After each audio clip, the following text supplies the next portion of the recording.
Bonjour. Savez-vous que 60% des adultes n'ont pas assez d'argent pour couvrir une urgence de 1 000 € en raison d'économies moindres?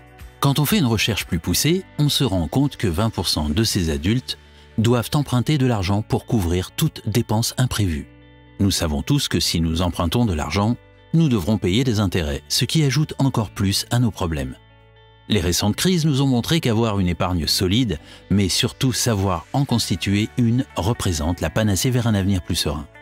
Que vous soyez étudiant, jeunes actifs ou parents, il est essentiel que vous adoptiez des stratégies afin d'économiser le plus d'argent possible. Avoir de l'argent supplémentaire sur votre compte que vous pouvez utiliser à l'heure du besoin est plus qu'un luxe. Quelles sont donc les meilleures astuces pour épargner de l'argent?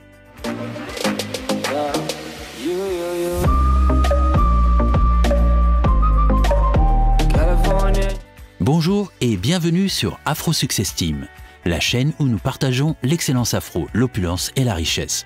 Notre mission est de vous inspirer tout en vous proposant des contenus éducatifs afin que vous puissiez atteindre votre indépendance financière.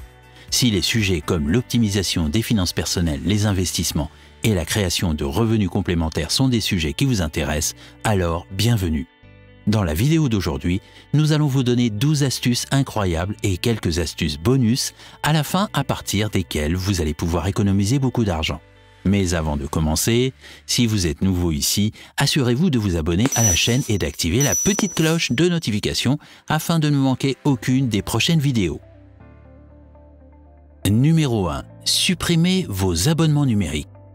Quel est le meilleur moyen de succomber à la tentation? C'est d'y céder. Cette phrase prend tout son sens également quand il s'agit de finances personnelles. En vérité, plus, votre boîte mail, vos réseaux sociaux, Instagram et Facebook sont pleins de publicités de marques ou tout simplement d'influenceurs auxquels vous voulez vous identifier, plus vos envies d'acheter les différents produits qu'ils commercialisent ou dont ils font la promotion sont grandes. Alors faites un tri dans votre espace numérique. Non seulement vous allez y passer moins de temps, donc moins de tentations, mais à la place, vous pourrez vous consacrer à des projets ou des choses qui en valent la peine. Numéro 2. Essayez d'économiser vos économies. Cela pourrait paraître bateau, mais vous devez immédiatement transférer une partie de vos gains vers un autre compte. Éventuellement, un compte d'épargne que vous n'allez consulter qu'une fois par an. C'est un très bon moyen non seulement de vous assurer que vous économisez réellement de l'argent, mais c'est aussi une technique très efficace car vous pourrez voir les résultats instantanés et voir votre compte bancaire gonfler. Par exemple, au lieu de sortir et de dépenser 30 € au déjeuner, vous pouvez facilement faire des plats maison. Cela ne vous coûtera peut-être que 5 €. Maintenant que vous êtes allé de l'avant et que vous avez économisé 25 €, essayez de les transférer immédiatement vers votre compte épargne. Ensuite, appliquez cette technique à chacune de vos dépenses. Lorsque vous commencerez à le faire, vous verrez simplement les économies s'accumuler au fil du temps. Vous pouvez vous fixer des objectifs d'épargne à court terme, 1 à 3 ans, et à long terme, plus de 4 ans. Numéro 3. Suivez vos dépenses mensuelles et établissez un budget. Si vous savez où va votre argent chaque mois, il vous sera beaucoup plus facile d'identifier les endroits où vous pouvez économiser davantage. Tout ce que vous avez à faire, c'est de suivre vos dépenses pendant au moins un mois, et cela vous donnera une idée. Pour cela, vous pouvez utiliser des applications mobiles, des fichiers Excel ou tout simplement un stylo et une feuille de papier. Après avoir identifié ces domaines, établissez un budget et suivez-le strictement. C'est un moyen très simple de contrôler vos dépenses et de savoir dans quoi va votre argent, et donc comment l'optimiser. Numéro 4. Évitez les paiements en plusieurs fois et les cartes de paiement à crédit pour payer vos dépenses. Si vous faites des paiements en plusieurs fois pour chaque grosse dépense, vous gaspillez de l'argent car ces systèmes rendent vos achats plus chers en leur ajoutant un taux d'intérêt élevé. Vous devez comprendre que ces systèmes ne font que faciliter les choses temporairement, mais ils ne feront qu'augmenter vos paiements mensuels à l'avenir. Par exemple, si vous achetez quelque chose pour 2 000 € en utilisant une facilité de paiement avec un taux d'intérêt de 18% et que vous effectuez le paiement minimum chaque mois, vous finirez par payer 350 € d'intérêt par an et vous devrez encore 1 892 € sur votre achat. Essayez donc d'éviter au maximum ce type de dépenses. Numéro 5. Allez en espèces uniquement. Jetez votre carte de crédit sérieusement. S'il faut aller à cet extrême, pourquoi pas. essayez de retirer une somme d'argent limitée de votre compte, une somme suffisante pour durer quelques semaines. Fondamentalement, vous extrayez une quantité limitée d'argent et vous la regardez ensuite diminuer.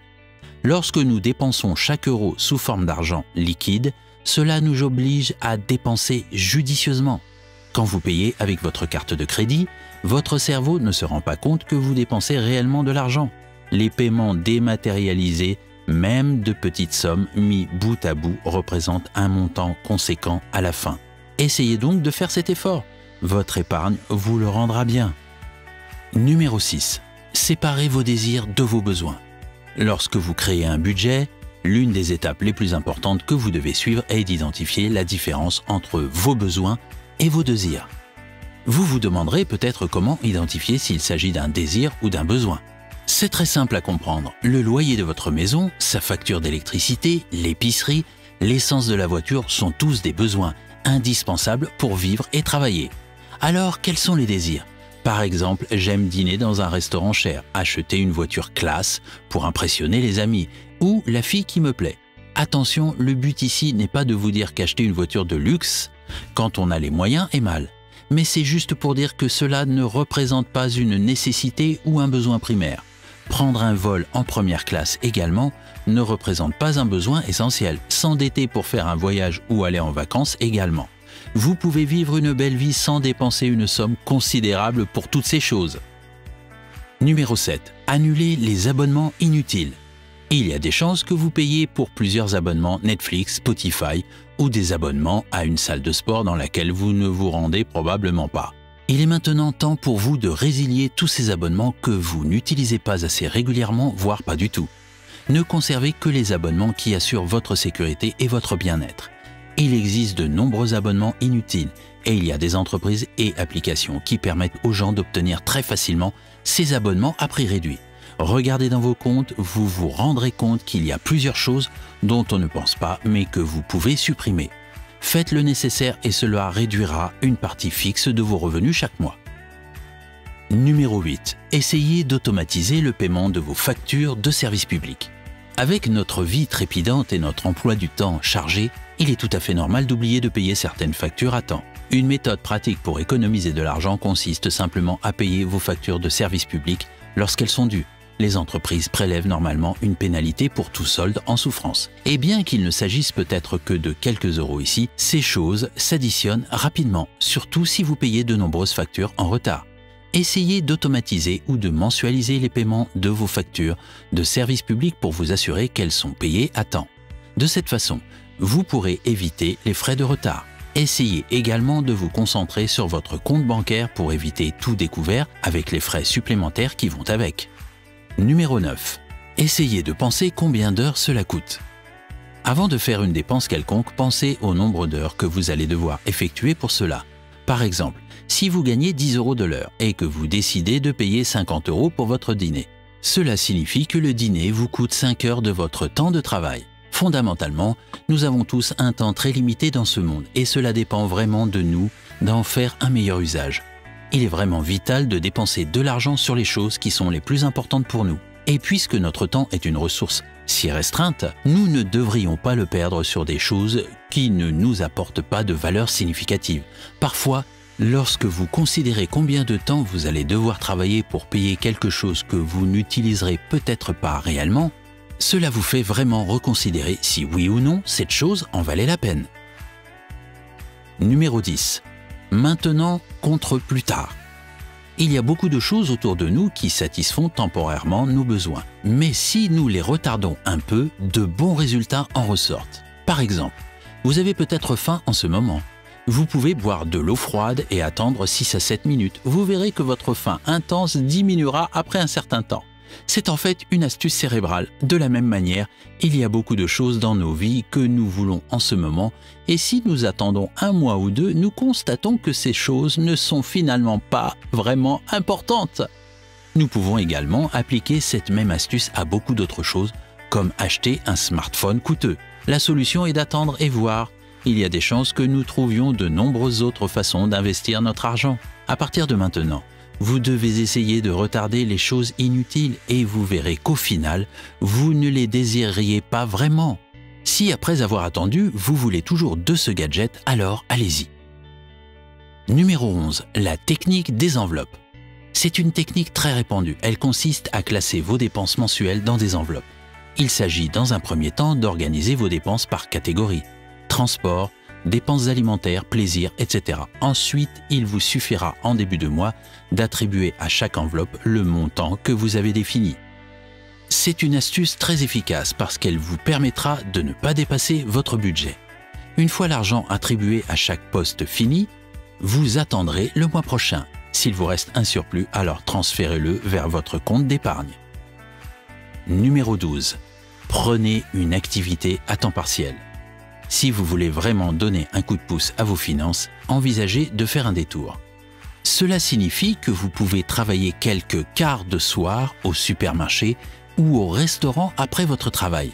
Vous pouvez également proposer vos services en ligne pour devenir assistant virtuel ou une toute autre compétence digitale que vous avez sur les plateformes indépendantes telles que Fiverr. Si vous prenez votre temps pour le faire, il peut être particulièrement motivant de mettre tout l'argent généré par ces activités sur votre compte d'épargne. Bonus. Voici une liste de quelques astuces bonus, comme promis, que vous pouvez mettre en place pour faire des économies. Installez des applications de restaurants pour avoir les meilleurs plans en ville. Vous pouvez vous inscrire sur des sites comme Groupon afin de trouver les meilleures activités divertissantes autour de vous. Utilisez des ampoules LED afin de réduire la consommation. Débranchez les appareils au lieu de les laisser en veille dès que vous sortez d'une pièce. Baissez le chauffage de 1 degré, cela pourrait vous faire économiser plus de 10% de votre consommation énergétique. Privilégiez les transports en commun, le vélo ou la trottinette pour aller travailler si c'est possible. C'est tout pour la vidéo d'aujourd'hui. Merci de l'avoir regardé jusqu'ici. Si vous l'avez aimé, assurez-vous de lui donner un coup de pouce et de la partager avec vos amis. À bientôt.